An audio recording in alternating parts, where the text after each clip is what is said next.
Hello everyone, I'm RJ Aarti Malhotra from all India radio. आप सबसे बहुत बार मिलती हूँ और आपसे बहुत सारी बातें रहती हैं। ऑन एयर भी हमने बहुत बातें की हैं आप सभी के साथ हमारे प्रोग्राम के माध्यम से। और आज मैं तहे दिल से शुक्रगुजार हूँ न्यूज़ मीडिया 47 का। ये एक यूट्यूब चैनल है और एक बहुत अच्छे इनिशिएटिव के साथ इसको कुछ यंग रिपोर्टर्स के साथ इसकी शुरुआत की गई है और ये बहुत ही पॉजिटिव रिपोर्टिंग के लिए जाना जा रहा है। And these really doing wonderful job in this and I am really happy to be collaborated with them, जिसमें इन्होंने ये इनिशिएटिव लिया है कि हमारी कुछ लाइव इंटरव्यूज आपके साथ शेयर किए जाएंगे, जिसमें हमारे साथ एक्सपर्ट रहेंगे और उनसे हम जो भी चल रहा है आजकल, जिस तरह की चीज़ें भी हम लोग देख रहे हैं और अहम मुद्दों पर उनके साथ बात रहेगी। तो मेरा यानी आरती मल्होत्रा का स्वीकार कीजिए प्यार भरा नमस्कार। और साथ ही अपनी सीरीज यानी कि ये जो इंटरव्यूज की सीरीज है स्पॉटलाइट, इसके साथ मैं बहुत जल्द आपके साथ रहूंगी। और कुछ लोगों ने बड़ी ही पॉजिटिव सी बातें मुझे कही कि भाई आरती जी, आपको हम सुनते थे, अब हम आपको देख भी सकते हैं। Thank you so much. और तभी तो हम कहते हैं डिजिटलाइजेशन का ज़माना है और हमें डिजिटल होना है। और यही एक खूबसूरत बात जो इस टाइम पे दिखाई दे रही है कि people are connecting towards online platforms and social platforms, and News Media 47 is a wonderful initiative in all these things. तो आज मैं आपके साथ आई हूँ स्पॉटलाइट की पहली सीरीज लेकर और इसमें आज हम बात करेंगे डॉक्टर मनीषा सिंघल से, जो कि फेमस साइकोलॉजिस्ट डॉक्टर हैं और डॉक्टर होने के साथ साथ बहुत सारी खूबियां हैं इनके अंदर। दोस्तों, अगर मैं आपको बताऊं तो ये फेमस कथक डांसर हैं, मार्शल आर्ट ट्रेनर हैं and she is also a very famous known choreographer. और साथ ही ये अपना एक स्टूडियो चलाती हैं, beats rhythm dance by passion breath, और बहुत सारी वर्कशॉप्स करती हैं। ये नेशनल इंटरनेशनल लेवल पे इन्होंने बहुत सारी वर्कशॉप की है। तो आज सबसे पहले हम स्वागत करेंगे मनीषा सिंघल जी का हमारे साथ न्यूज़ मीडिया 47 के इस प्लेटफॉर्म पर हमारे साथ होने के लिए। और साथ ही दोस्तों, जैसे कि देखने में आ रहा है कि आजकल का जो माहौल है, हर तरफ एक पैनिक सिचुएशन है, महामारी का दौर चल रहा है, कोविड-19 के साथ हम जूझ रहे हैं। ग्लोबल लेवल पर ये इतना बड़ा इफेक्ट दिखा रहा है। लॉकडाउन में हम हैं, सेल्फ क्वारंटाइन की बात कर रहे हैं, सोशल डिस्टेंसिंग की बात कर रहे हैं। तो यहाँ पर ये सब चीज़ें तो नेशनल और इंटरनेशनल लेवल पर हो ही रही हैं। स्कूल कॉलेजेस बंद है, यूनिवर्सिटीज़ बंद है, शॉपिंग कॉम्प्लेक्सेस बंद हैं, ऑफिसेज बंद हैं। तो लोग जो हैं वो कहीं ना कहीं बाध्य हैं अपने घरों पर रहने के लिए। और ऐसे में इस टाइम को जो जहाँ पर इतनी नेगेटिविटी फैली हुई है, तो मनीषा जी, मैं आपसे ये जानना चाहती हूँ कि जहाँ आजकल हम इतनी नेगेटिविटी देख रहे हैं, चारों तरफ एक पैनिक सिचुएशन है, तो यहाँ पर जो लोगों के बिहेवियरल इश्यूज, जो चेंजिंग बिहेवियरल इश्यूज हैं, वो बहुत ज़्यादा देखने में आ रहे हैं। यानी कि कुछ टाइम तक तो ठीक था, लेकिन अब जैसे जैसे चीज़ें और वर्स हो रही हैं और लॉकडाउन और ज़्यादा बढ़ता चला जा रहा है, तो ये देखने में आ रहा है कि people are getting irritated for no reason. वो समझ नहीं आ रहा खुद से नाराज हैं या किसी और से नाराज हैं। और बहुत सब पूरे परिवार के साथ होते हुए भी वो कहीं ना कहीं अकेला फील कर रहे हैं, लोनली फील कर रहे हैं, एक डिप्रेशन जैसी चीज़ों में ये जा रहे हैं और इस तरह के बिहेवियरल चेंजेस हमें देखने को मिल रहे हैं। तो और इसी के साथ ही ये जो इतनी नेगेटिविटी, मैं आपसे ये भी जानना चाहूँगी कि ये जो आजकल इतनी नेगेटिविटी फैली हुई है, तो how to get oneself in a positive mood, in a positive manner, इतनी नेगेटिविटी में भी पॉजिटिविटी कैसे लेकर आए, ये हम आपसे जानना चाहेंगे। This is one of the largest infectious outbreak, एक ऐसा पेंडेमिक जिसे हमारी जनरेशन ने पहली बार देखा है और जिसकी वजह से ये लॉकडाउन पीरियड अब धीरे धीरे बढ़ता ही जा रहा है और लोगों में एंग्जाइटी होना, स्ट्रेस होना, डोमेस्टिक वायलेंस या डिप्रेशन आना, ये बहुत स्वाभाविक है। तो अगर हम इसका सदुपयोग करें, इस समय का सदुपयोग करें जो हमें भगवान की तरफ से एक एज अ गिफ्ट अगर हम उसको सोचें कि हमें मिला है, तो हम उसका सदुपयोग अगर करें तो ज़्यादा अच्छा होगा। अब कैसे करें? तो आपकी बकेट लिस्ट क्या होती थी लॉकडाउन पीरियड से पहले, उसके बारे में थोड़ा सा सोचें और एक तरफ से उसको पूरा करना शुरू करें। जैसे कि नींद पूरी नहीं हो रही, पहले हम ट्रिप करते थे कि सोने के लिए टाइम ही नहीं है, 5-6 घंटे से ज़्यादा हम सो नहीं पाते हैं, तो अब टाइम ही टाइम है। आप देखिए कि किस समय आप सोना चाह रहे हैं, आप उस समय सो जाइए।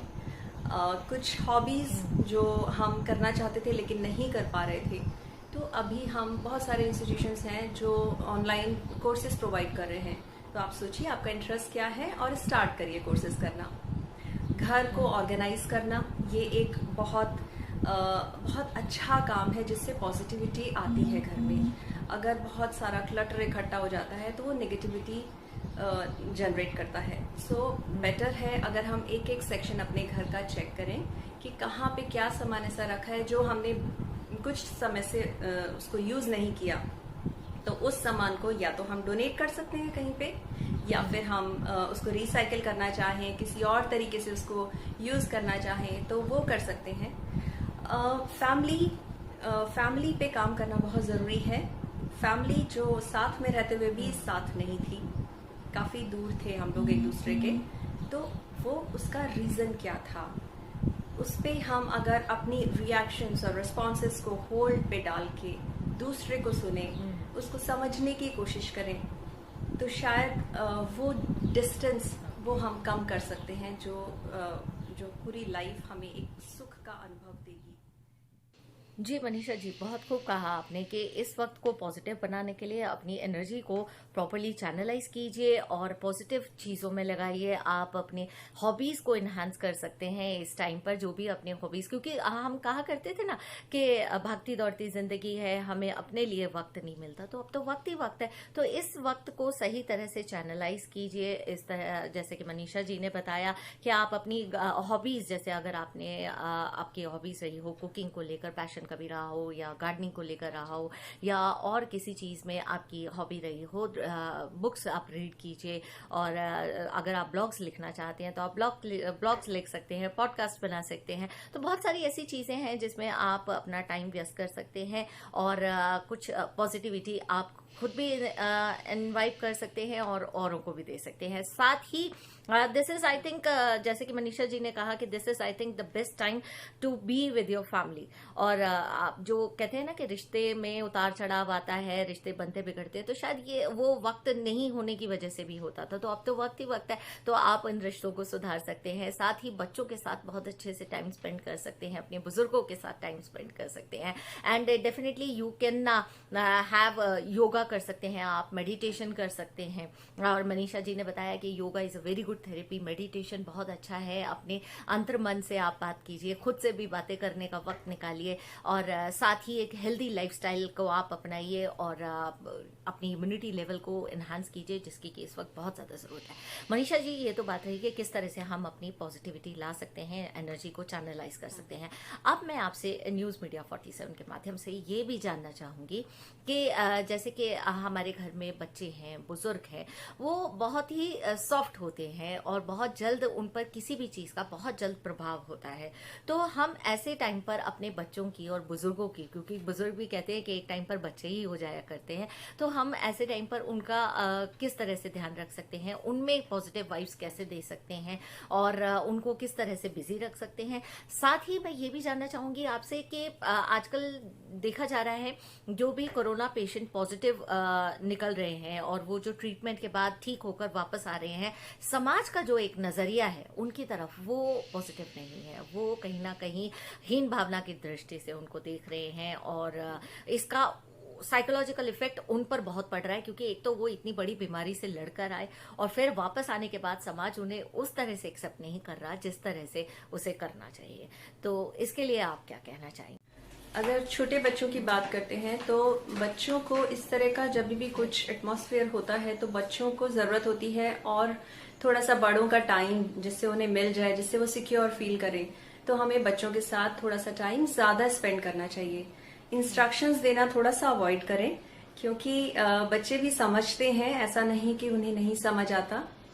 बुजुर्ग लोग जो हमारे घर में हैं उनके साथ भी हमें टाइम व्यतीत करना बहुत जरूरी है, क्योंकि उनका भी एक अपना सर्टेन रूटीन होता था, मॉर्निंग इवनिंग वॉक के लिए जाते थे जो अब बंद हो गया। तो उनका वो वॉक हम अगर पॉसिबल है तो योगा, माइल्ड योगा में अगर हम कन्वर्ट करना चाहें तो वो बहुत अच्छा एक चेंज होगा उनके लिए। साथ में घर के बच्चे भी उनके साथ में कुछ गेम्स खेल सकते हैं, या अगर आपके घर में प्लांट्स हैं, बालकनी है, गार्डन है, तो गार्डनिंग में थोड़ा सा टाइम हम स्पेंड कर सकते हैं। That will be a good time pass and a very healthy and positive activity during this lockdown period. एक हमें स्टिग्मेटाइज नहीं करना चाहिए। अगर किसी फैमिली में ये इन्फेक्शन हुआ है तो उनको हम अगर corona case, corona patient, corona family करके अगर हम टैग करते हैं तो ये अच्छा नहीं है, क्योंकि उन्होंने कोई क्राइम नहीं किया। आज उनके साथ हुआ है, कल को हमारे साथ भी हो सकता है। हम उनको जिस भी तरह से सपोर्ट कर सकते हैं वो हमें जरूर करना चाहिए। जी मनीषा जी, आपने बिल्कुल ठीक कहा कि हमें इस वक्त पर अपने बुजुर्गों और बच्चों का बहुत ज़्यादा ख्याल रखना चाहिए। उन्हें किसी ना किसी एक्टिविटी में इन्वॉल्व करके बिजी रखना चाहिए ताकि वो ना नेगेटिव चीज़ें देखें, ना नेगेटिव चीज़ें सोचें, और जितना हो सके उनके साथ इन्वॉल्व रहना चाहिए। Thank you so much News Media 47 and thanks a lot RJ Aarti Malhotra. Thank you so much.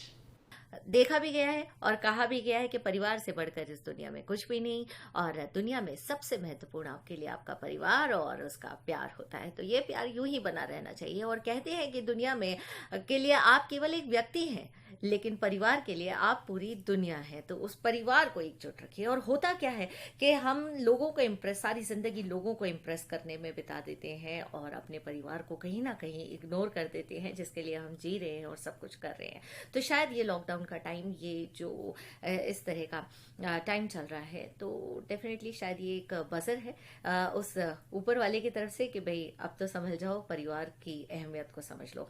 और साथ ही मनीषा जी, जैसे कि आपने कहा कि कोरोना पेशेंट्स के साथ व्यवहार अच्छा रखना चाहिए, और हम भी अपने चैनल के माध्यम से, न्यूज मीडिया 47 के माध्यम से लोगों से ये गुजारिश करना चाहेंगे कि उन्हें हीन भावना से ना देखें। उन्हें वो वही हैं, आपके अपने, आपके प्यारे, आपके दोस्त, आपके रिश्तेदार, आपके अपने लगते जिगर, जिनको आप बहुत ज्यादा प्यार किया करते थे, वो अब भी वही हैं। वो ट्रीटमेंट के बाद स्वस्थ होकर वापस आए हैं, और आपको वो कहीं ना कहीं टूटे हुए हैं, क्योंकि उन्होंने उस पूरी महामारी को झेला है, उन सारे सिम्टम्स को झेला है। तो ऐसे में अगर आप भी इस तरह की नेगेटिव चीजें अगर उनको देंगे तो डेफिनेटली उनके लिए तो बहुत मुश्किल हो जाएगा। तो हमारी ये गुजारिश है आप सभी से कि हमारे कोरोना पेशेंट्स के साथ प्लीज नरमी का व्यवहार रखें। और मनीषा जी, आपका बहुत बहुत धन्यवाद न्यूज मीडिया 47 के साथ जुड़ने के लिए, और इतनी सारी जानकारियां आपने हमारे व्यूअर्स के लिए शेयर की, उसके लिए बहुत बहुत धन्यवाद। दोस्तों, मैं आपको बताना चाहती हूँ कि न्यूज़ मीडिया 47 एक ऐसा चैनल है जो इसे कि यंग रिपोर्टर्स उसको चैनलाइज कर रहे हैं, और उसके अंदर सारी पॉजिटिव न्यूज़ जो है वो दी जाती हैं। तो डेफिनेटली हम चाहेंगे, हमारा एक कोलैबोरेशन है, स्पॉटलाइट ये प्रोग्राम है, मैं आरजे आरती मल्होत्रा हूँ ऑल इंडिया रेडियो से, और हमारा ये एक प्रयास है कि हम इस चैनल के माध्यम से हम आप तक पॉजिटिव न्यूज़, पॉजिटिव वाइब्स, पूरी पॉजिटिविटी और ऑथेंटिसिटी के साथ पहुंचा सके। तो इस चैनल को सब्सक्राइब करना बिल्कुल ना भूलिए। यूट्यूब चैनल न्यूज़ मीडिया 47 आप सब्सक्राइब कीजिए, हमारे फेसबुक पेज को भी लाइक कीजिए, एंड डेफिनेटली जुड़े रहिए। अगली इंटरव्यू के साथ डेफिनेटली मैं जुड़ूंगी आपके साथ। फिलहाल मेरा यानी आरती मल्होत्रा का स्वीकार कीजिए प्यार भरा नमस्कार, और साथ ही स्टे सेफ, स्टे हैप्पी। नमस्कार।